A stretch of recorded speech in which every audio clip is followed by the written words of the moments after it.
Paswerteng umaga po mga ka-STL. Narito na po ang resulta ng STL Laguna para sa araw na to, first draw, January 21, 2026, araw ng Miyerkules. Naway ang mga natayaan niyo pong mga numero kanina ay manalo nawa ngayong umagang ito, 11 AM. Kaya't kunin niyo na po ang inyong mga ticket. Narito na po ang resulta para po sa STL Laguna, first draw result, January 21, 2026. 11 AM. Ang mga numerong nanalo, 3 at 26 in exact order.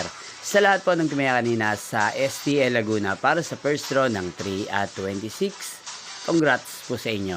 At ngayong umagang ito sa STL Laguna, natin pong i-shoutout si Ate Marilu ng Laguna. Shoutout po sa inyo, Ate Marilu. Sana po ay nasa maayos kayong kalagayan. At sa lahat po ng mga taga Laguna, shoutout po sa inyong lahat. Inyo pong napanood ang resulta ng STL Laguna. Magkita-kita mong muli tayo mamayang 4 PM para sa second draw result ng STL Laguna. Thank you for watching.